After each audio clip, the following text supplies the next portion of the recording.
आणि मग त्याच्यामध्ये आपण असं पाहतो की ग्रामीण उत्पादकता, इरिगेशन म्हणजे सिंचनाचा पाणी पुरवठा, त्यांच्या उत्पादनाला भाव, जी घरं खेड्यामध्ये आपला अनुभव जास्त आहे करोड्याच्या लोकांचा, की एकाचा न्हाणी घालून दुसऱ्याचा दरवाजा हे समोरासमोर 100 वर्षापासून आहे. खेड्यांची पुनर्रचना देशभर केली तर तुम्हाला 15-20 वर्षाचा तोच कार्यक्रम करतो. त्याच्यात विटा लागतात, सिमेंट लागतात, टीन लागतात, लेबर लागतं, सगळंच लागतं. आणि लोकांची उत्पादकता वाढण्याचं ते एक महत्वाचं साधन आहे. पण आपण जर ह्या 3-4 महिन्याच्या काळात जर पाहिलं तर सरकारकडून मिळणारे जे इन्सेंटिव्ह आहेत ते ग्रामीण अर्थव्यवस्था आणि शेती याला तुलनेने फारच कमी मिळाले. आपण ते नगण्य म्हटलं तरी चालेल. आणि मग आपण असं म्हणतो की दोन्ही समाज, ग्रामीण समाज आणि शहरी समाज दोघेही अडचणीत आहेत. तर दोघांकडे समान लक्ष दिल्याशिवाय बाजारामध्ये मागणी निर्माण होणार नाही. आणि ती मागणी खालून जर निर्माण झाली नाही तर त्या मागणीला खालचा आधार नाही, मग ती वरच राहते. जो औद्योगिक वर्ग आहे, शहरी वर्ग आहे, तेवढ्यापुरती राहते. त्यामध्येही श्रमिकांचं दुःख कमी आहे असं नाही की कोणती मारुती कंपनी आहे त्याच्यामध्ये मजुरांना काढून टाकलं तर त्यांना विचारलं पण तुम्ही आता दुसरा रोजगार शोधून घ्याल. ते म्हणाले की आम्ही पैसा दर आठवड्याला आमच्या घरी पाठवतो, त्याच्यावर आमचे परिवार चालतात. आज आम्ही जर बेरोजगार झालो तर त्याच्यामुळे आमच्या परिवारांवर काय परिणाम होईल.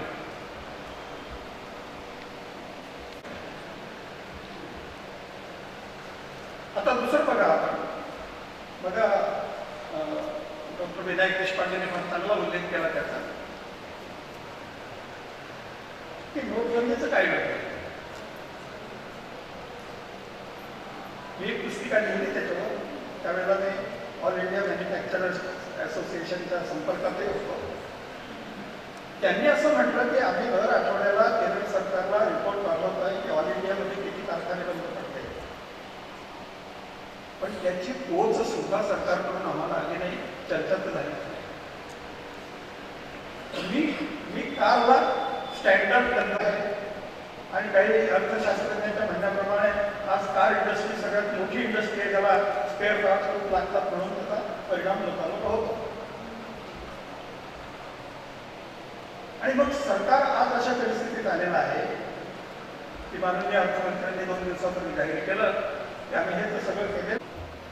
निश्चितपणे ज्यांना सरकार चालवायचं ते विचार करतील याच्यात मला काही शंका नाही. आणि कोणतंही सरकार करेल हे करता हे चांगलंच आहे. प्रश्न आहे की जे नोटबंदीमध्ये जे उद्योग बंद पडले तर नोटबंदीचा लिमिटेड अर्थ लावून चालणार नाही की नोटबंदीच्या आधी किती नोटा होत्या आणि नंतर किती होत्या. नंतर तेवढ्याच नोटा निर्माण झाल्या म्हणजे नोटबंदीचा परिणाम संपला असं आपल्याला मानता येणार नाही असं मला वाटतं. त्याचं कारण सांगतो की जितके उद्योग खेड्यापाड्यांमध्ये लहान लोकांचे, मध्यम लोकांचे होते, जे नोटबंदीमुळे बंद पडले ते सगळे सुरू झाले असं सरकारने दाखवावं, मग आम्ही मानू की त्यांच्यावरचा परिणाम गेला. पण तोपर्यंत मनरेगामध्ये उपस्थिती वाढते आहे, शहरातले ते धंदे बंद पडलेले आहेत, त्याच्यामुळे रोजगार कमी झालेला आहे. एक मी संदर्भ आणले, त्याच्याचा एकच संदर्भ आपल्याला सांगतो. 2 आहे की 9 million jobs have been lost. 1 million is equal to 10 lakhs. तर त्या रिपोर्ट प्रमाणे 90 लाख लोकांच्या नोकऱ्या गेल्या आहेत. याची तुलना आपण अशी करा, एक आपल्या चर्चामध्ये नेहमी म्हटलं जातं की 1% जीडीपी जर असेल तर ते निर्माण करण्यासाठी साधारण 10 लाख लोक लागतात मजूर. ते उत्पादन करतात तेव्हा तेवढं व्हॅल्यू निर्माण होते. त्याचा अर्थ जेव्हा कमी होतो तेव्हा 10 लाख लोक बाहेर फेकले जातात. आणि सरकारी आकड्यांप्रमाणे 7.5-8% पासून 4.5 पर्यंत आलेली आहे. आजच एका कंपनीने म्हटलेलं आहे की आम्ही 20 मार्च 20 पर्यंतचा आढावा आम्ही 4.5% घेतला आहे. 5.6 पासून 4.6 ही आजची बातमी आहे. उद्योग जगत असं म्हणते आहे की आमच्या अपेक्षेपेक्षा जास्त काळ मागणी चालते आहे, नंबर 1. आणि आमच्या अपेक्षेपेक्षा झपाट्याने उत्पादनाची गती कमी होते, नंबर 2. आता प्रश्न असा आहे की हे असं का घडतं? हे तुम्ही मी आपण इथे बसून सांगू नाही शकतो, हे सरकारनेच सांगायला पाहिजे. कारण सरकार त्या टेबलवर रिझर्व्ह बँक आहे, फायनान्स मिनिस्ट्री आहे, नीती आयोग आहे की उत्पादन घसरण्याची गती का वाढते, गुंतवणूक का वाढत नाही, आणि गुंतवणूक वाढत नसेल तर मग याच्यातून मार्ग काय? म्हणून सध्या सरकारची परिस्थिती अशी झाली आहे की बाहेर एक्सपोर्ट्स वाढू शकत नाही, देशामध्ये गुंतवणूक वाढू शकत नाही, उत्पादन वाढवणं उद्योजकांच्या हाती आहे, त्यामुळे सरकार काही करू शकत नाही. आणि सामान्य जनता सरकारकडून अपेक्षा करते की हा प्रश्न सोडवला जावा. म्हणून मला असं म्हणायचं आहे की हा मार्केट इकॉनॉमीचा प्रश्न आहे, कॅपिटलिझमचं जे स्ट्रक्चर आहे त्याचा हा प्रश्न आहे. कोणता पक्ष सत्तेमध्ये आहे त्याचा नाही प्रश्न.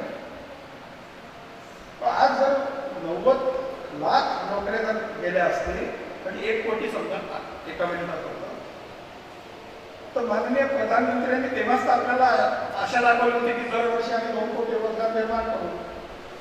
तो झाला नाही आणि असलेला रोजगार नष्ट झाला. हे आजच्या गरिबीचं प्रमाण आहे. आणि अशा वेळेला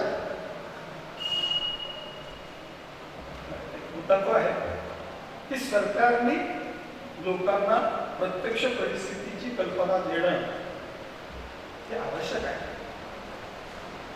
जहाज समुद्रावर वादळामध्ये असताना त्याची काय इंटेन्सिटी आहे ही कॅप्टननी आतल्या प्रवाशांना सांगण्याची कॅप्टनची जबाबदारी आहे. आणि त्यामुळे सरकारची जबाबदारी आहे की लोकांच्या पुढे हे सगळं येणं. पण आपल्याला सगळ्यांना माहिती आहे की आपले उत्पादनाचे आकडे, आपले किंमत वाढीचे आकडे हे सगळे आज संभ्रमात आलेले आहेत. कारण काय असं माहित नाही, त्याच्यावर कोणी विश्वास ठेवत नाही. म्हणून आजची परिस्थिती गंभीर आहे हे आपण मान्य करायला काही हरकत नाही. दुसऱ्या महायुद्धाच्या वेळेला चर्चिलने सांगितलं इंग्लंडच्या लोकांना की आपण युद्धात आहोत, मला तुमचा घाम पाहिजे आणि तुमचं रक्त पाहिजे, तेव्हा आपण जिंकू शकतो. त्यामुळे लोकांविषयी आता दुसरा प्रश्न की या प्रक्रियेकडे अनेक लोक वेगवेगळ्या दृष्टिकोनातून पाहतात, ते आपल्याला समजावून घेणं आवश्यक आहे. अनेक वेळेला तुमचे आमचे दृष्टिकोन काही जमत नाही आणि कारण असतं की तुम्ही वेगळ्या अँगलने पाहता त्याच्याकडे, मी वेगळ्या अँगलने पाहतो. एक त्याच्यातला असा असतो की जी अर्थव्यवस्था चालू आहे ती चांगली आहे अशी चालू काही हरकत नाही. दुसरं असं आहे किंवा याच्यात काही गंभीर प्रश्न आहेत का ते तपासून पहा. आणि तिसरं आहे की जर गंभीर प्रश्न असतील तर ते प्रश्न सोडवण्यासाठी आपण काय करायचं. आपण पहिल्या प्रश्नाकडे येतो की रोजचं जीवन आपल्याला जगायचं आहे, त्यामुळे आजची अर्थव्यवस्था अशी आहे, काही काळ राहणार आहे असं मानून आपण म्हणतो अल्पकाळामध्ये व्याजाचे दर कमी करा, सबसिडी द्या वगैरे वगैरे, ते सगळ्या मध्यम काळामध्ये असं करा. दीर्घ काळासाठी काय करायचं याच्यासाठी सुद्धा सरकारने विशेष प्रयत्न करायला पाहिजे. आपले ते तो पूर्वीचा अनुभव असेल, दुसरं काही कारण असेल, पण आपल्या देशातलं नियोजन हे निघून गेलं. आणि नियोजनामध्ये जर दोष असतील मागच्या सरकारचे, आपण चांगलं नियोजन करायचं नवीन सरकारने. पण नियोजन आवश्यक नाही असं जर आपण म्हटलं तर देशाचं भवितव्य आपण कसं वाटतं की लोकांच्या मनामध्ये आकांक्षा निर्माण करण्यासाठी, इच्छा निर्माण करण्यासाठी नियोजनाची आवश्यकता आहे. त्याचं मी तिसऱ्या योजनेचं उदाहरण देतो की तिसऱ्या योजनेच्या वेळेला सरकारजवळ पैसा नव्हता, केंद्र सरकारच्या जवळ, आणि त्यांनी असा मॉडेस्ट असा प्लॅन तयार केला होता. नेहरू चेअरमन होते, त्यांनी म्हटलं की असा जर तुम्ही द्याल तर लोकांना या देशामध्ये उत्साह वाटेल कसा राहायला, की आमचा देश असाच आहे का? नाही, त्याची उद्दिष्ट वाढवा, पैसा कसा गोळा करायचा ते ठरवा, आणि लोकांना आपण एक आकांक्षा देऊ शकलो पाहिजे. आज देशभर लिहिलं जात आहे, कदाचित शासनाचं क्रेडिट वर्दीनेस, क्रेडिबिलिटी ही प्रश्नात्मक आलेली आहे का? आणि ती जर आली असेल तर शासनाने जागृत राहायला पाहिजे, आणि जसं गोविलकरांनी सांगितलं तसं एक विश्वास द्यायला पाहिजे लोकांना की नाही आम्ही करून देतो, तुम्ही विश्वास द्या. त्याची मेथोडॉलॉजी आली पाहिजे. आज डेमोक्रेसी आहे. आणि मग आता हे सगळं बाजूला ठेवून आपण पुढच्या प्रश्नाकडे, त्याच्यामध्ये जर काही बरं वाईट घडलं तर ते तात्पुरतं गॅरेजमध्ये गाडी घेऊन तेवढं दुरुस्त करून घ्यावं, गाडी पुनर्वळावर चालते. माननीय रिझर्व्ह बँक गव्हर्नर होते रघुराम राजन, त्यांनी एनपीएचा प्रश्न सोडवण्यासाठी काय म्हटलं की मला सगळ्या बँकांचे बॅलन्स शीट क्लीन पाहिजे, क्लीन द बॅलन्स शीट. अजून मी म्हणून राहिले सगळे राजन सुब्रमण्यम वगैरे, त्याच्यासाठी वेगळी संस्था काढा, होल्डिंग कंपनी, आणि त्याचं तिकडे लावा, परंतु हे जे क्लीन दिसलं पाहिजे की इथे काही तोटा वगैरे काही नाही, मग ते कर्ज द्यायला सुरुवात करते. आमचं म्हणणं आहे हाय असा प्रश्न करा की एनपीएस झाले का म्हणून ते तर आम्हाला सांगा. एनपीएस झाले हे म्हणणं एक गोष्ट आहे, आणि कशामुळे झाले हे सांगणं. मी एक दोनदा असा मुद्दा मांडला की आम्हाला त्याच्याकरता क्वालिटी ऑफ कॅपिटलिझम तपासावी लागेल इंडियामध्ये. नीरव मोदी पळतो, मल्ल्या पळतो, अमेरिकन उद्योजक पळतो का कुठे? मग आमच्या लोकांच्या उद्योजकांची क्वालिटी ऑफ कॅपिटलिझम एंटरप्रिन्युअरशिप काय आहे हे आम्हाला तपासलं पाहिजे. त्याचा एक भाग काल परवा अरविंद सुब्रमण्यम यांचा लेख आहे IMFच्या एका तज्ज्ञावर. त्यांनी असं म्हटलं की पूर्वी दोनच क्षेत्र होती, बँक आणि कॉर्पोरेट, यांचे बॅलन्स शीट्स काही मिळत नव्हते, तोटा दिसत होता. आता त्याच्यामध्ये रिअल सेक्टर आलं, म्हणजे हाऊसिंग आलं, आणि नॉन बँकिंग फायनान्स कंपनी झाल्या. म्हणून आता त्यांनी ट्विन बॅलन्स शीट प्रोग्रामच्या द्वारा त्याला टू लावतात की एक मागचे दोन क्षेत्र आणि आता ते दोन क्षेत्र, आणि असे 4 क्षेत्र झाले हा. आणि मग त्यांनी त्याला असं म्हटलं की हा इंडियाचा ग्रेट स्लो डाऊन आहे. आता तुम्हाला मला वाटतं की हा भाग वेगळा. त्यांनी म्हटलं की हा ग्रेट स्लो डाऊन आहे आणि गव्हर्नमेंटला त्या गांभीर्याने तो सोडवावा लागेल. तरी माझं म्हणणं आहे की ते रघुराम राजन असोत की अरविंद सुब्रमण्यम असोत, हे अकाउंटिंगच्या भाषेमध्ये बोलतात. एनपीएस कमी करा म्हणजे काय? पैसे वसूल करा नाही, तर मग हेअर कट घ्या. नेट अर्निंग हेअर कट म्हणजे 15%, 20%, 30%, 40% तुम्ही लॉस सहन करून घ्या, आणि बँकांचा बॅलन्स शीट चांगला असं दाखवा. जे इन्सॉल्वन्सीचे संस्था निर्माण झाले आहेत, तो बँकांमधला पैसा कोणाचा आहे? तुमचा आणि आमचा आहे.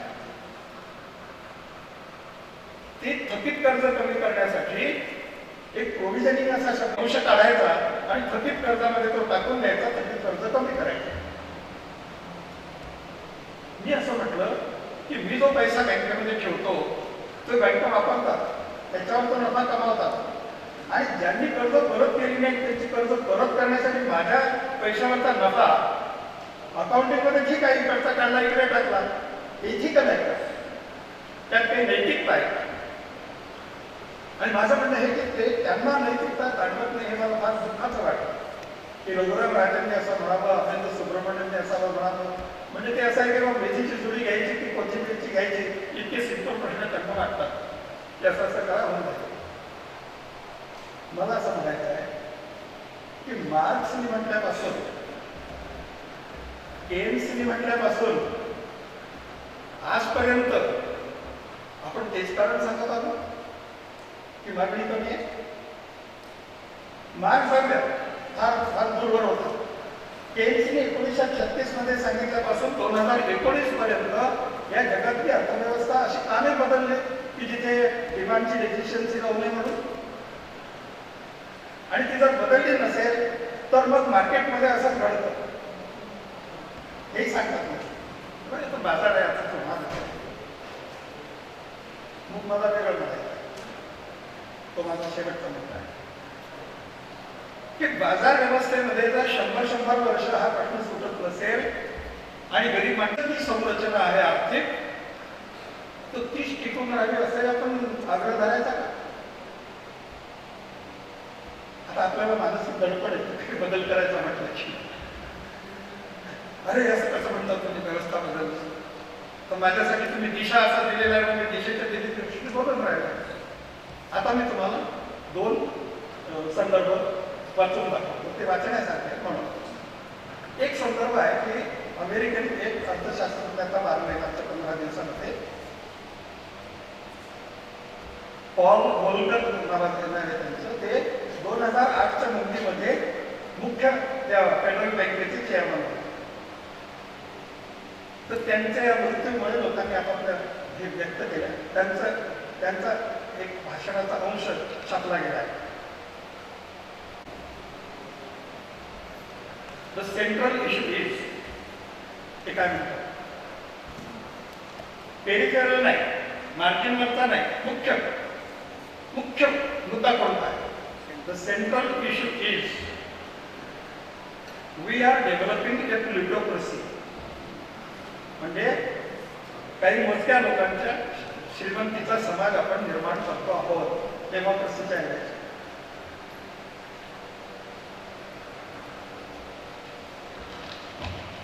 मग ते म्हणतात की we have got enormous number of enormously rich people. अति श्रीमंत लोक आहेत, आपण डेव्हलप केले, त्यांना श्रीमंत होऊ दिलं. दॅट हॅव कन्व्हिन्स्ड देमसेल्व्ह, त्यांनी स्वतःला सांगून टाकलं स्वतःबद्दल की they are rich because they are smart. की आपण ह्या बाजार व्यवस्थेमध्ये अशा पद्धतीने श्रीमंत होऊ शकतो ते होत राहिले. आणि तुम्ही जर इंटरनेट पाहाल तर गरिबीची चर्चा जास्त आणि अतिश्रीमंत लोकांची चर्चा जास्त, गरिबीची कमी आणि अतिश्रीमंतीची जास्त, असं आजचं चित्र आहे. पुढे ते काय म्हणतात, दे डोंट लाईक गव्हर्नमेंट. हे अमेरिकेतले अर्थशास्त्रज्ञ अमेरिकेतल्या उद्योजकांबद्दल बोलतात. They don't like government and they don't like to pay taxes. हा अमेरिकेतला अनुभव अमेरिकेचा अर्थशास्त्रज्ञ म्हणतो. तर मला असं म्हणायचं आहे की आपल्या इथला अनुभव काही वेगळा आहे. फक्त अडचणीच्या वेळेला त्यांना आठवतं किंवा सरकारकडे आपण गेलं पाहिजे, प्रश्न सोडवला पाहिजे. माझा एक छोटासा अनुभव सांगतो एका वाक्यात. WTO सुरू झालं तर ते एक रात्री 12 वाजता वगैरे ते घंटा वाजलेले ते जाहीर केलं. तुम्ही रात्री ऐकतच बसलो होतो. त्याच्यावर इंटरव्ह्यू दिला की आजपासून आम्ही सरकारपासून स्वतंत्र झालो, आम्हाला सरकारशी काही देणं घेणं नाही, आम्ही आणि बाजार. आज 2019 मध्ये तसं आहे का? जे त्यांनी 1995 मध्ये म्हटलं होतं त्याला एका मिनिटामध्ये इतकी उकळी आली आनंदाची की त्याला सरकार नावाची झंझट मिटली. आज तसं आहे का?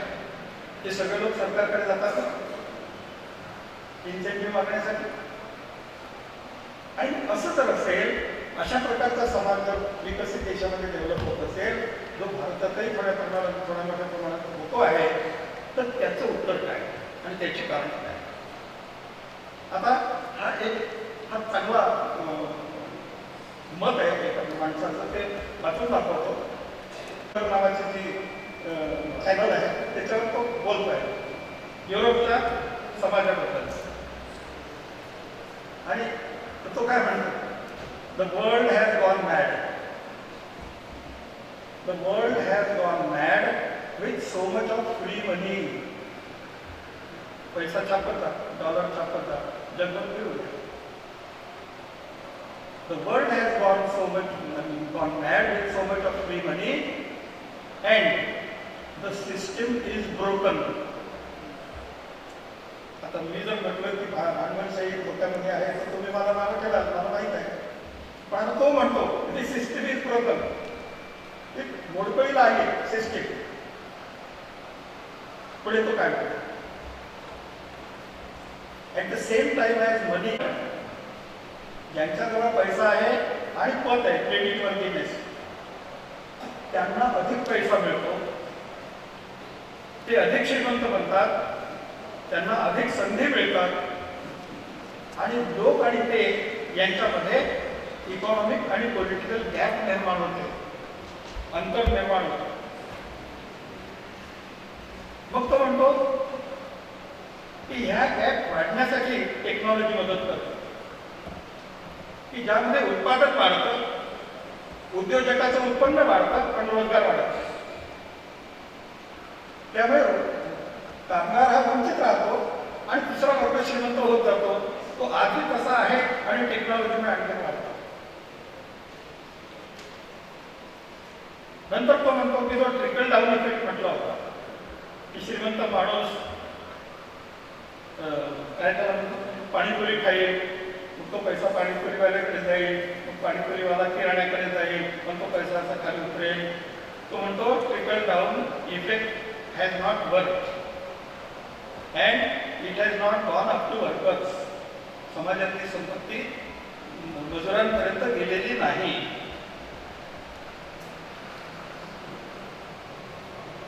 त्यांचा पैसा आणि त्यांची पत हे अतिशय कमी आहे. आता पुढचं वाक्य वाचा, the system of making capitalism work well for work people is broken. कोणा तोच म्हणतो, जो म्हणतो की सिस्टीम इज ब्रोकन, तो म्हणतोय की मजुरांकरता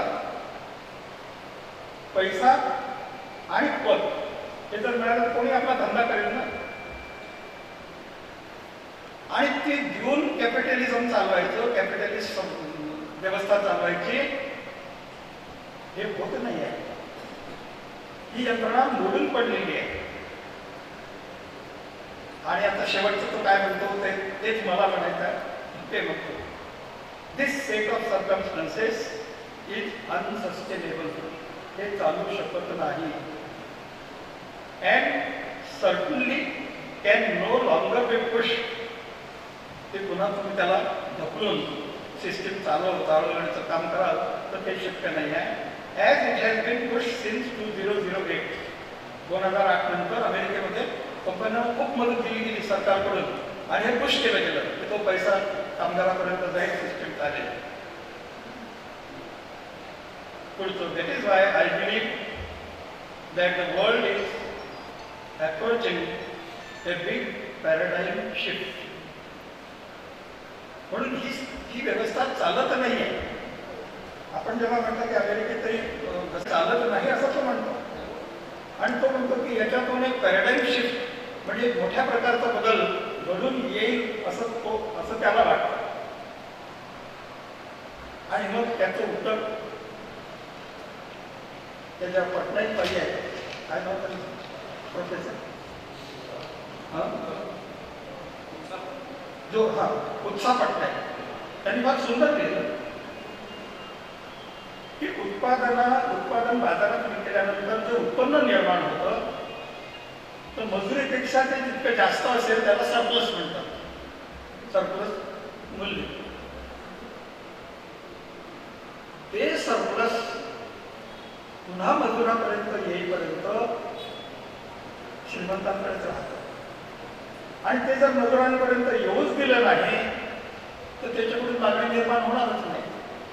मग तो श्रीमंत पुन्हा नवीन टेक्नॉलॉजी आणतो, रोबो आणतो, आर्टिफिशियल इंटेलिजन्स आणतो, उत्पादन वाढवतो. असं मत नाही. आमच्या प्राध्यापकांचा समज आहे की आपण यामधून निर्माण होणारे सिद्धांताचे जे प्रश्न आहेत आणि त्याचं एक सोपं मेथड आहे, तुम्ही रिसर्च मेथडॉलॉजी ऐकलं असेल की the whole research is why of why. असं का घडलं विचारलं जाईल. असं का घडलं, एनटीए झाले असं कोणी सांगितलं, पण आम्ही विचारलं का त्यांना की एनटीए का झाले, मल्ल्या पळून गेल्या. मग थकीत झाली तर एकदम त्यांची मानसिकता नसेल देण्याची किंवा अर्थव्यवस्थेमध्ये ते देण्याचं बरं नाही, त्याचा निर्णय तुम्ही घ्यायचा.